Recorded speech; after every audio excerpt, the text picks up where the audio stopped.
crack in a decades-old cold case. Tonight, the girl known as Little Miss Nobody finally has a name. Investigators used DNA technology to identify this little girl found dead 62 years ago.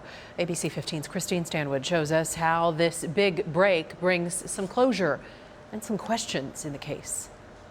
Traveling all the way from Las Cruces, New Mexico, Ray Chavez had to be in Prescott, Arizona. In Alamogordo, we were known as that family who had the little girl kidnapped. Yavapai County Sheriff's Office announcing Tuesday the 62-year-old cold case known as Little Miss Nobody now has a name. Sharon Gallegos was abducted July 21st, 1960, while playing with two other children in an alley behind her grandmother's house. 10 days later, Gallegos' partially buried remains were found in the desert of Congress, Arizona. That was my mother's sister. In the 1960s, investigators almost linked the case but didn't have sufficient evidence.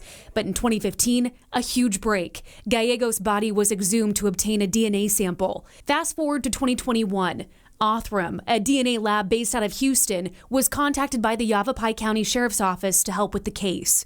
Othram's specific advanced DNA analysis technology was pricey, but identified Gallegos in just 3 weeks. And we were able to crowdfund the remaining funds necessary to work this case in just 24 hours. It's quite amazing. Multiple agencies working together to give a bit of peace to Gallegos' family. We were really overjoyed. We looked into Little Miss Nobody and were amazed at how the people of Prescott and Yavapai County really rallied around her, took care of her for 62 years.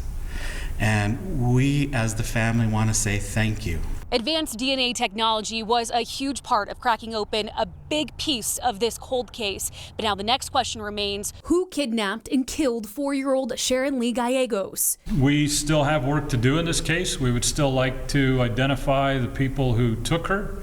We would still like to be able to answer the questions. What happened in those 10 days from the time she was taken to the time she was found? Yavapai County now looking into old newspaper articles detailing Gallegos was playing with 2 other children when she was kidnapped. Officials say a woman and man from out of town may have targeted Sharon. Investigators now working to identify the suspects who were said to be in an early 1950s dark green Plymouth. There were 2 kids in the car when the car pulled up. And one of those kids was a freckled-faced little boy. Gallegos, the 5th recent cold case solved by Yavapai County investigators. Because of Othram's DNA technology, they anticipate 2 more to be announced in the next coming months. Reporting in Prescott, Christine Stanwood, ABC 15, Arizona.